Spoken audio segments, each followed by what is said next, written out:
কুরবানি করতে গিয়ে অনেকে বলেন যে কুরবানি করব, এত টাকা পয়সা কোথায় পাবো? আপনার তো সম্পদ আছে, হয়তো হাতে টাকা নেই, আপনার তো জমি আছে। বলে যে গরুর দাম তো অনেক, আপনাকে গরু দিয়েই দিতে হবে, এটা কে বলল? কুরবানি তো অনেক কিছু দিয়েই দেওয়া যায়।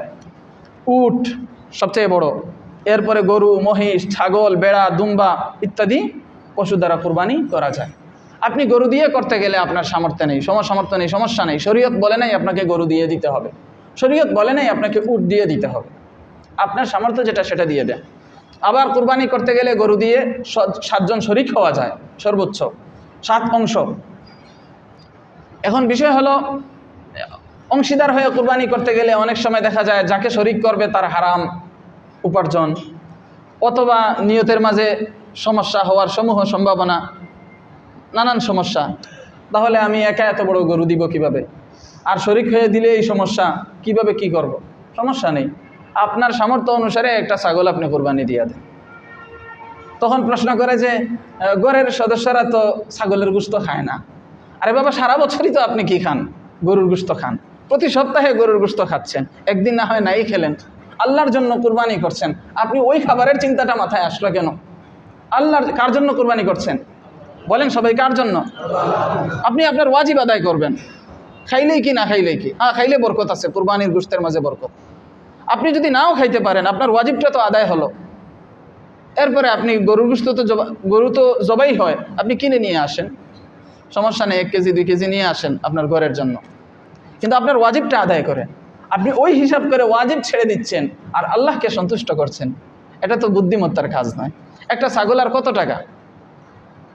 7 থেকে 10,000, 12,000, 14,000 এরকমই তো আদায় হয়ে যায়। কিন্তু সবাই গরুর চিন্তা করে দেখা যায় অনেকেই নিজের গাড়ে কুরবানি ওয়াজিব থাকা সত্ত্বেও কুরবানি আদায় করছি না। পশুর বয়স, আমি কি বিষয়টা বুঝাইতে পারছি আপনাদেরকে? তাহলে গরু দিয়ে কুরবানি করা কি ওয়াজিব? সবাই বলেন, গরু দিয়ে কুরবানি করা ওয়াজিব? কুরবানির নেশাব পূর্ণ হলে আপনার উপর কুরবানি ওয়াজিব। সেটা আপনি উট দিয়ে দেন, আর গরু দিয়ে দেন, আর ছাগল দিয়ে দেন, বেড়া দিয়ে দেন, দুম্বা দিয়ে দিন, যাই দিয়ে দেন, কোনো সমস্যা নেই, আপনার সামর্থ্য অনুসারে আপনি দেন। উট দিয়ে দিলে বয়স কমপক্ষে 5 বছর, আর গরু ও মহিষ কমপক্ষে 2 বছর হতে হবে, আর ছাগল, বেড়া, দুম্বা কমপক্ষে 1 বছর হতে হবে। আর বেড়া ও দুম্বা যদি 1 বছরের কিছু কম, 6 মাস বা তার বেশি হয়, আর দেখতে এমন দেখা যায় যে হৃষ্টপুষ্ট, যে 1 বছরের মতো, তাহলে সেটা দিয়ে দেওয়া যাবে। তবে ছাগল হৃষ্টপুষ্ট হলেও 1 বছরের কমেরটা দিয়ে কুরবানি দেওয়া যাবে না। ছাগল দিয়ে দিলে কমপক্ষে কি হওয়া লাগবে? 1 বছর হওয়া লাগবে। তো 1 বছরের একটা ছাগল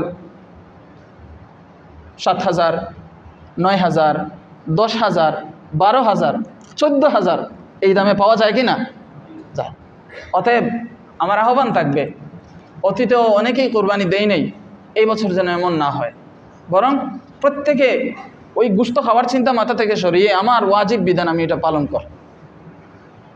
কুরবানি করবেন তো ইনশাআল্লাহ? আর যাদের সামর্থ্য আছে গরু দিয়ে দিতে পারেন, কোনো সমস্যা নেই, দেন। আল্লাহ তাআলা আপনাদের সবাইকে তৌফিক দান করুন। وكذلك جعلناكم أمة وسطا